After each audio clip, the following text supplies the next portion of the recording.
In September of 2012, something seismic happened in the film world.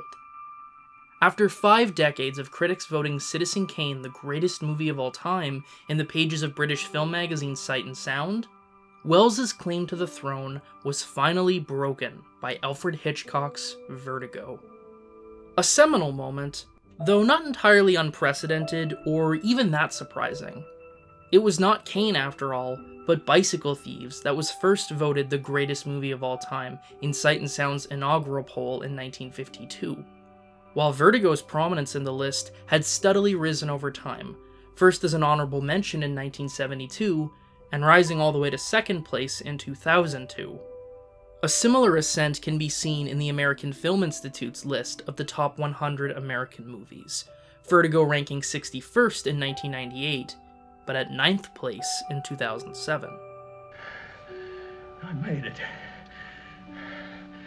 To watch Vertigo is to understand both how the film can inspire the kind of awe to be considered the greatest of all time, as well as why it's taken so long for the film to be appreciated at this level. Unlike so many of Hitchcock's movies, Vertigo is elusive, withholding so much from the viewer and sidestepping obvious pleasures. The film is a Hitchcockian thriller, but one that derives its tension less from physical threats to life and limb, and more abstract ideas of obsession, of how the very concept of a person can become haunting, and one's sense of self can spiral into oblivion. Compounding the film's dreamy introspection is complete technical mastery, Vertigo rich with airy and beautiful cinematography, instantly iconic costumes and production design, and a score perfectly attuned to the film's tragic romance. Both an exemplar and an anomaly of Hollywood filmmaking, immaculately constructed, yet uniquely personal. The kind of movie where every viewing reveals new insights about the film and about oneself.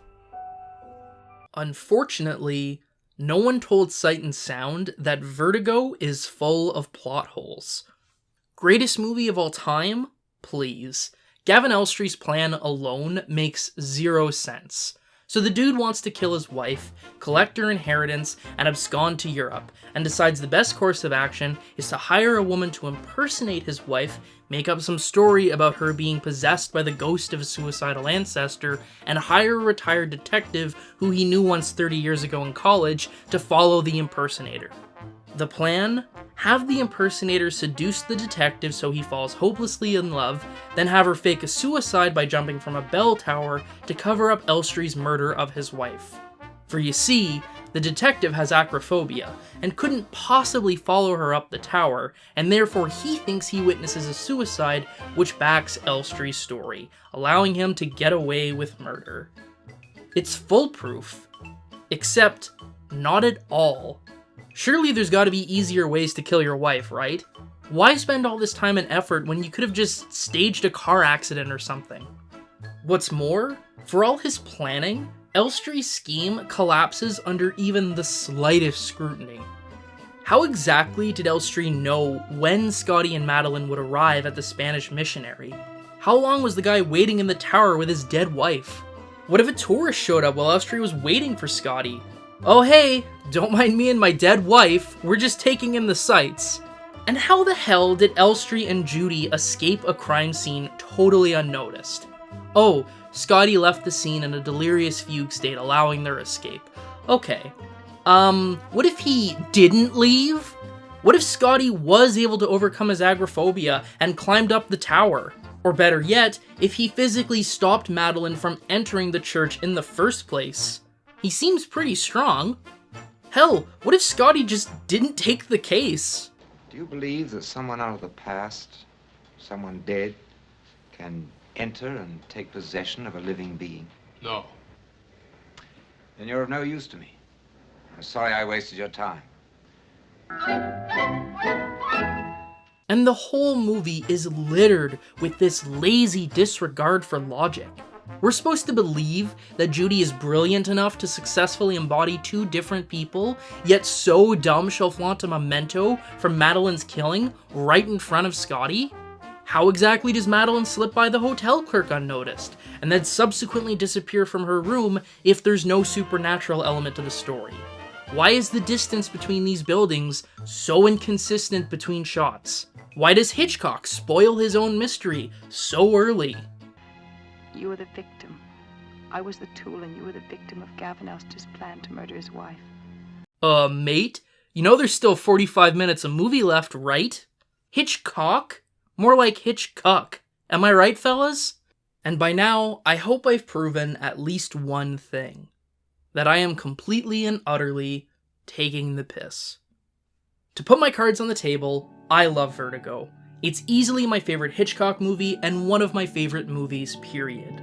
But I thought this little exercise in nitpickery would be a useful way to discuss a real form of media criticism that places the logic of the plot as the defining element of a movie's success or failure. Because despite my sarcastic tone, all of those plot holes I outlined do come from sincere critiques of the film. And what's more, while more and more YouTubers have openly pushed back against the internet's obsession with deconstructing plot logic, this way of critiquing movies is nothing new. I have a phrase for it. Not that I want to deprecate the American audience, or the world audience for that matter, but the phrase I use is moronic logic. Hitchcock himself frequently lamented film critics' demands that his movies adhere to the rules of rationality, asking why movies needed to be logical when life was not. A reoccurring theme in the negative reviews for Vertigo back in 1958 is criticism for how, quote, far-fetched the story was. And despite loving the movie, I will concede, claims that the film's plot is absurd are not wrong. But it's a mistake to view these lapses in logic as flaws, and an easy way to miss the forest for the trees. But to discuss this, we need to take a step back and talk about what plot holes actually are.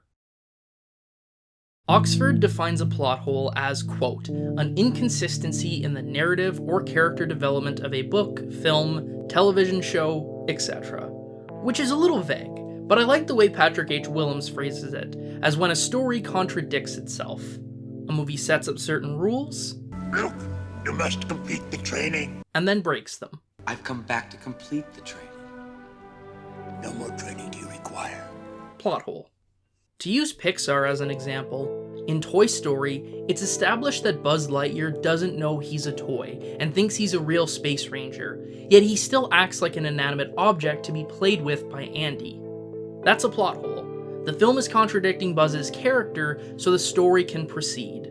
Conversely, while we might criticize the script of A Bug's Life for hinging on Flick mistaking the circus bugs for warriors and then mistaking Flick for a talent scout, an issue that would be resolved with a single conversation, it's not technically a plot hole, as the movie isn't breaking any of its own rules. Actually, it's rather consistent with Flick's character, who's shown to be well-meaning, but ultimately naive, and whose good intentions often cause more harm than good. All that to say, a plot hole is not a catch-all term for bad writing. It has a specific meaning. Moreover, plot holes are not necessarily always bad. To give another example, let's look at The Matrix, which, hey, takes some pretty clear influence from Vertigo.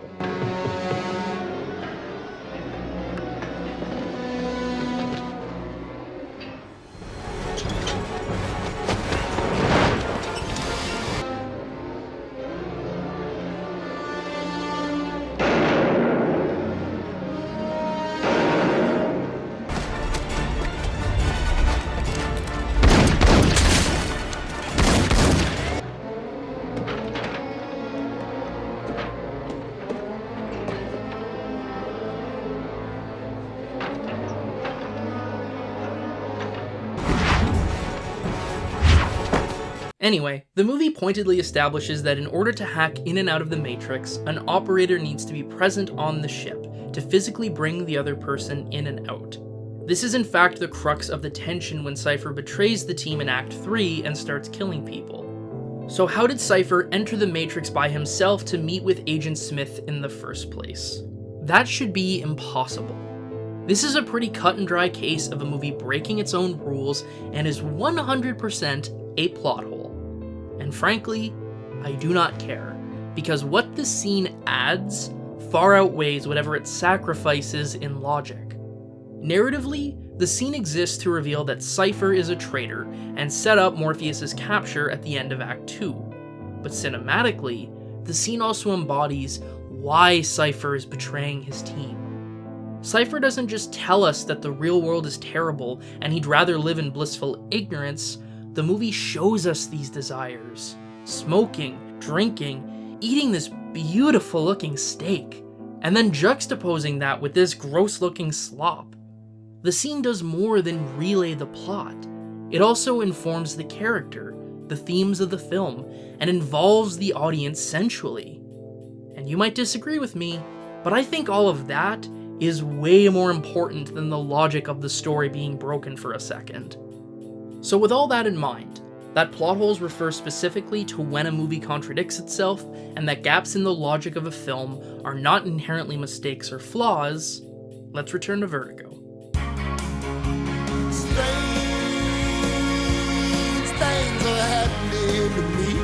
First, are any of the film's plot holes I outlined actually plot holes? No. At best, Elstrie's scheme is a contrivance and a necessary conceit for the story to occur, but it isn't a plot hole, and we'll talk about his scheme in a lot more detail in just a bit. The rest wouldn't even qualify as contrivances, really. Maybe Judy was dumb to keep the necklace, but it's a natural human error, one all the more reasonable given she probably assumed she'd never see Scotty again.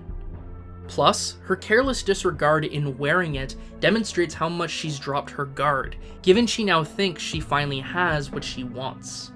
The buildings being too far away in this shot, or Hitchcock unraveling the mystery earlier, aren't even really rooted in the logic of the plot, so much as they are just storytelling choices. And you might not like those choices, but to call them out as plot holes is plainly false. But what about the hotel lobby, my hypothetical nitpicker cries? Surely that's a plot hole. The movie establishes the clerk was at the desk and would have seen Madeline enter. And while it is true that there was someone there who could have seen Madeline, it's not unreasonable that she wouldn't. I mean, we're not talking about some high-end security system only thwarted through meticulous planning. It's just a person working at the front desk. She cannot be that hard to sneak past. So most of these so-called plot holes don't really hold up as either plot holes or gaps in logic, but Elstrie's plan does remain absurd in both its basic premise and execution. This is a stupidly complex way to try and have one's wife killed, and there are a staggering amount of areas the plan could have completely collapsed. And as with the steak scene in The Matrix, I do not care. Because at the end of the day, Vertigo is not a movie about trying to kill your wife. Hitchcock had already made that movie. Hell, he made it twice. I said I could strangle her! What Vertigo is about is projection. How people project all their fantasies and desires onto people that don't really exist. Fixating on these imagined personas with such obsessive frenzy that they begin to lose themselves in the process. It's also about how possessive men become abusive and hurt those closest to them. Scotty becomes so determined to remake Judy in Madeline's image that he disregards her desires or sense of self. It's frankly stunning how crass Scotty's demands are. You're looking for the suit that she wore for me. You want me to be dressed like her. Judy, it can't make that much difference to you. I just want to see what No, I don't want any clothes. I don't want anything. I want to get out of here. Judy, do this for me. The color of your hair. Oh, no. Judy, please, it can't matter to you. This is also why it's so essential that Hitchcock boldly gives away his mystery so early, as it shifts our identification. The very deliberate camera movement here indicating a key shift in the story's perspective. Instead of emphasizing Scotty's loss, Judy's pain is front and center. Consider how our gaze stays with Judy as Scotty dictates his demands to remake her to the fashion store employees, or the subtle desperation that plays across Judy's face as she performs Madeline for Scotty, which screams, "Please God, let this finally be enough." And it's not just Judy. Midge is a bright and wonderful part of Scotty's life, until Scotty finds Madeline and slowly phases Midge out. Eventually, Scotty's obsession grows so enormous that there isn't room for anyone else, and Midge is cast out of his life and the picture. And to look at all this and say, but Elstrie's scheme makes no sense, is an absurd misread of the text. It doesn't matter that Elstrie's reliance on Scotty's acrophobia is unrealistic. What matters is that Madeline's death is a direct result of Scotty's failure. And when you peel back at that layer of failure, you start to realize just how central an insecure masculinity is to Vertigo. Midge, do you suppose many men work horses? More than you think. Really? Well, do you know that from personal experience, or? Please. That the movie opens with Scotty performing a masculine ideal, only for his own weakness to send him spiraling into domestic space, where he's doted upon by a more capable working woman, who playfully teases his awkwardness concerning sex. And that Scotty's only answer to any type of emotional challenge is just to have something to drink.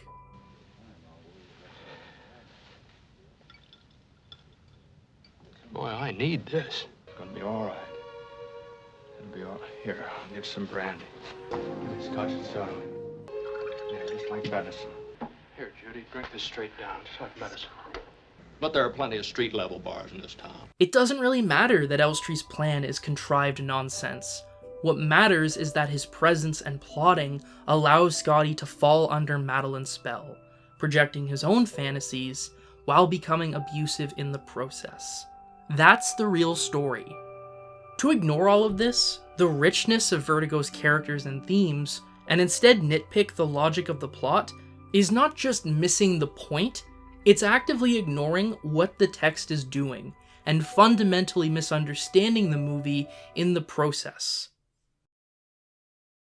Let's take a step back and ask ourselves a question. What's more important, that a movie's plot is realistically plausible, or how that plotting makes us feel? To address this, I want to drop Vertigo for a second and talk about The Silence of the Lambs. This movie is a horror thriller, but one that largely deals more in a sustained dread than any visceral excitement. At least until the end of Act 2, when the movie kicks into high gear. Jimmy, watch it, he's got Hannibal Lecter's ingenious escape really energizes the story, especially as Clarice Starling only has a few desperate hours to find Buffalo Bill before he murders an innocent girl. It's exhilarating stuff, so exhilarating in fact, you might not notice that the film unceremoniously drops a major plot point. After Starling and Jack Crawford's phony deal to Lecter is exposed, Crawford is chewed out by his superiors, and a new character, Paul Krenler, is given a dramatic push-in to establish him as both important and powerful. Incidentally, this is the same Paul Krenler who'd be played by Ray Liotta in Hannibal. This town is full of corn-pone country pussy. Anyway, at this point, Starling is taken off the case, and it's implied there's going to be some retribution. But then, nothing. There's no follow-up with Krenler, and Clarice keeps pursuing Buffalo Bill as if nothing happened. This, I think, qualifies as a plot hole, given the movie is quite clearly contradicting itself. It sets up a rule, there will be consequences, and then breaks it. And as it turns out, there are a bunch of deleted scenes where Starling and Crawford meet with the FBI and argue back and forth, and Starling's suspended, and Crawford's kicked off the case, but then Crawford gives Clarice the go-ahead to keep investigating, and Crawford follows leads of his own, and blah blah blah blah blah. And the thing is, this version of the movie is more realistic and logically sound, but it's also far worse as an overall package. That high energy and sustained danger that carries us into the third act drags to a crawl when you insert these deleted scenes. Instead of dwelling on the emotions of the story, the ticking clock for Catherine Martin, the pressures on Clarice, the enigmatic threat of Lecter, we're busy dealing with FBI bureaucracy. We're being distracted from what really matters. Which brings me right back to Vertigo. For as convoluted as Elstrie's scheme is, The supernatural mystery spun is so seductive and alluring that we don't even realize how sucked into Scotty's obsession we become. When Judy's letter reveals she and Elstrie's betrayal, the focus is not on the logistical details of the plan, but Judy herself, her guilt for hurting Scotty, and the conflict she feels now, still loving him. The plotting may not do a very good job accurately depicting a real scenario, but it is masterful in guiding us through the story and the emotions of the film. And isn't that more important? So, what is the final takeaway from The Plot Holes of Vertigo? Well, they aren't plot holes for starters, and taken in context, the leaps in logic aren't flaws either. What they are byproducts of the story Hitchcock and his team are telling, not the story itself. And that's the main thing I want to stress with this video. Some people might feel like I've stacked the deck a bit for myself by dismissing the importance of plot holes by focusing on Vertigo, one of the most acclaimed and iconic movies in film history. But I cannot think of another movie that so embodies absurd and irrational plot logic while simultaneously demonstrating how inessential maintaining said logic is. To quote Robin Wood's review of Vertigo, "To object that the characters' motives are not explained in terms of individual psychology is like demanding a psychological explanation of the sources of evil in Macbeth. Hitchcock is concerned with impulses that lie deeper than individual psychology, that are inherent in the human condition." So the next time you notice a plot hole or some sort of gap in a movie's logic, ask yourself what's gained through that lapse, instead of just dismissing it as a flaw.